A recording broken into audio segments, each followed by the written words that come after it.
Hello students, welcome to the video lecture series of Artificial Intelligence. Today's topic is Statistical Reasoning. I am your instructor Bhumin Mandalia for this video lecture series of Artificial Intelligence. Today's outline, the topics we are going to cover up for the session, that certainty factor and rule based system. Second is Bayesian network. So let us start with the first topic of today's session, that is certainty factor and rule based system. Now here we are going to describe one practical approach of compromising a pure Bayesian system, and the approach we discuss here is founded in Mycin system, which attempts to recommend appropriate therapies for patients with bacterial infection. So in certainty factor and rule based system, we will demonstrate one existing expert system called as Mycin expert system. This Mycin expert system is currently being employed by doctors to suggest some important therapies for patients who is suffering from bacterial infection. This expert system is not based on the numeric measure which is called as probability. This expert system is based on the numeric measure which is called as a certainty factor. See, this era that we are studying right now in non-monotonic reasoning and in statistical reasoning, the facts which we are given may not be 100% true, okay, or we can say that our one fact may be invalidated if we are going to add some the other fact, okay. So in certainty factor and rule based system, we will consider a Mycin expert system which is employed by doctors. So it interacts with a physician to acquire clinical data it needs. So whoever needs some inputs, whoever needs some symptoms to be entered, that those symptoms will be entered by doctor by verifying and checking patient, and according to that Mycin expert system is going to suggest some important therapies. So doctor must provide some input, and using this expert system we will be able to work in such a way so that the doctor will be able to diagnose the problem and the disease from which the patient is suffering. Now see, it is an expert system since it performs a task normally done by human expert. So Mycin is an expert system using artificial intelligence which is performing the task which is normally being done by human expert. So we can say Mycin has helped in such a way so that it has reduced the task of doctor. So see, Mycin represents not most of its diagnosis knowledge as a set of rules, and each rule is associated with one metric that is called as a certainty factor. So Mycin is going to identify all the symptoms and diagnosis knowledge in terms of my rules, and according to those rules it is going to deduce some diagnosis final answer. So each rule is associated with it a certainty factor. To understand how this Mycin exploits uncertain information, we need to answer two questions. That means these two questions must be answered if you want to understand this Mycin fully. First question is that what does the certainty factor means? Means we are going to understand what can be the definition, what can be the application of certainty factor. Second is how does Mycin combines estimate of certainty to produce final estimate of certainty of its conclusion. So Mycin combines the estimate of certainty to produce final estimate of certainty and its conclusion. That means how, using that certainty factor as a metric, Mycin is going to produce the final answer. Mycin is going to produce the final diagnosis thing. So see, a certainty factor is defined in terms of two components. The first is measure of belief, MB of HE, that is a measure between 0 to 1 of belief in hypothesis H given the evidence E. That means measure of belief MB of H, E means how much my hypothesis is being supported by my given evidence. So measure of belief will be between 0 and 1 of hypothesis H given the evidence E. Measure of disbelief MD of H, E, that is a measure between 0 to 1 of disbelief in hypothesis H given evidence E. Okay, so that will be calculated by measure of disbelief. So measure of belief, that means how much my evidence is supporting the hypothesis, and measure of disbelief, that means how much my evidence is contracting my given evidence, my hypothesis. So from these two, certainty factor can be defined as certainty factor of H comma E is equals to measure of belief minus measure of disbelief. Okay, now the measure of belief and disbelief of hypothesis given two observations S1 and S2 are computed from measure of belief of H comma S1 and S2 is equals to 0 if measure of disbelief of H1 and S2 will be 1. See, measure of belief will be 0 if measure of disbelief will be 1. That means if using that two observation S1 and S2, using those two symptoms S1 and S2, if the disease is not believed perfectly, believed completely, then definitely it will be disbelieved completely. So measure of disbelief will be 1. And if we consider that measure of belief of H1 and S2 is not 0, so the another formula is measure of belief will be measure of belief of H comma S1 plus measure of belief of H comma S2 into 1 minus measure of belief of H comma S1. So this is the formula to calculate measure of belief if we are having two symptoms simultaneously used, right? So measure of disbelief of H comma S1 and S2 is equals to 0 if measure of disbelief of S1 and S2 equal to 1. So measure of disbelief of H comma S1 plus measure of disbelief of H comma S2 into 1 minus of measure of disbelief of H comma S1. So these two are the formula for measure of belief and measure of disbelief. Here in last statement there will be measure of disbelief.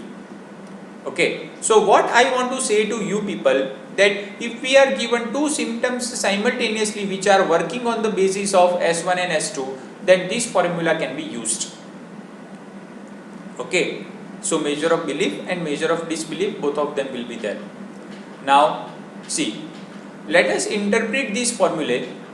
The measure of belief H in H is 0 if H is disbelieved certainly.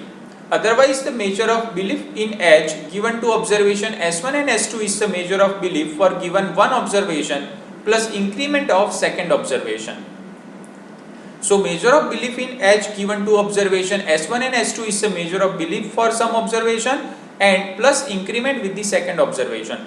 So here we are going to have the complete proportion of how much impact of S1 and S2 symptoms will be. So suppose we make an initial observation that confirms our belief H with MB, measure of belief will be 0.3, then MD of H comma S1 will be 0. Why MD will be 0? Because we are considering measure of belief only. So certainty factor will be for symptom S1 will be 0.3 because CF is equals to it, matlab certainty factor is equals to what? Measure of belief minus measure of disbelief. So for second observation, measure of belief of H comma S2 will be 0.2. Okay, so for second observation we are given belief 0.2. So MB of H comma S1 and S2, MB of H comma S1 and S2 is equals to 0.3 plus 0.2. So that is measure of belief with symptom number 1 plus measure of belief with symptom number 2, that is 0.2 into 1 minus measure of belief with symptom number 1. So 1 minus 0.3 will be 0.7. So which will give you the answer 0.44.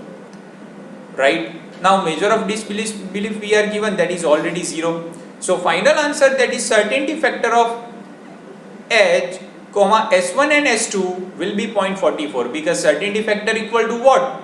Measure of belief minus measure of disbelief. Now Bayesian network is our next topic. So sometimes the events are dependent on other event.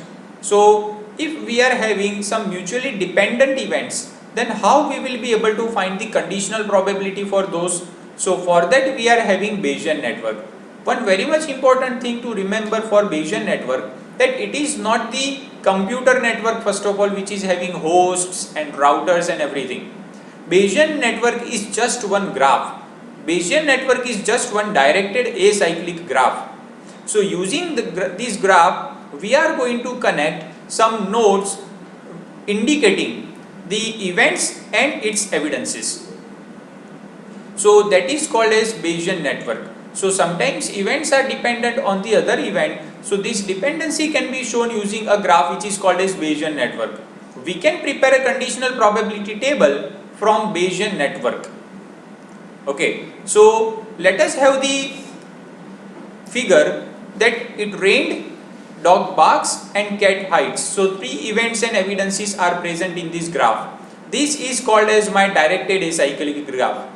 So we are going to observe in such a way that it rained, okay, then dog barked and dog barked, then cat hides. So these three are the simultaneous events which we are observing.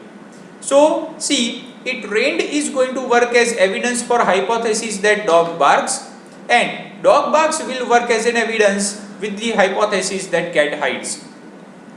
So all these three events are mutually dependent on one another. Okay, so see, dog barked rained, that means dog barked if it rained, which is going to denote the conditional probability, and cat hides if dog barked, which is going to denote my conditional probability once more. So using this Bayesian network, we are going to prepare one table, and that table is known as conditional probability table. Conditional probability table, in this conditional probability table, we are denoting some observations. R and not R, that means it rained and it did not rain. B and not B, that means it barked and it did not bark. Okay, so these R, not R, B, not B will be working as my hypothesis and evidences. So let's say from 10 number of observations which I have made, 6 number of times it rained and dog also barked. So that is the probability is 6 by 10. From 10 number of observations which I made, it was raining but dog did not bark. The event is occurring 4 times. So that is why the probability is 4 by 10. Likewise, for 48 number of observations which I have made, it did not rain, then also dog barked. So the probability is 18 by 48. And the fourth cell is not the thing to observe, because dog also did not bark and also it did not rain. So that is why the last cell is empty by dash dash. Okay, so from 48 number of observation, 18 times it did not rain but dog barked. So from using this Bayesian network, we have created one table which is called as conditional probability table. Okay, now let us describe these Bayesian networks in verbal format. So this network is convenient for representing probability relation between multiple events. Okay, so between multiple events, this probability relation will be shown by this network. Nodes represent hypothesis in directed acyclic graph, and each node has two probabilities that it may rain or it may not rain. Likewise, dog may bark and dog may not bark. Okay, so two things will be shown by nodes of this graph using directed acyclic graph. So each node has two probabilities that it may rain, it may not rain. Dog may bark, dog may not bark. Okay. Likewise, we can also attach the hypothesis for cat, that dog barked, then cat hides, dog barks, then cat did not hide. Okay. So likewise, the second alternative, second option of that directed acyclic graph can also be considered. Right. So arrow represents conditional probability. That means one event is going to be evidence for the other event. So that means dog will bark if it rains. So the directed acyclic graph arrow represents the dependency of conditional probability between multiple events. Right? So this Bayesian network is not the computer network, everyone. This Bayesian network is just a directed acyclic graph which is going to show the connections between multiple events dependency. Okay. So thank you for paying your attention. Thank you, students.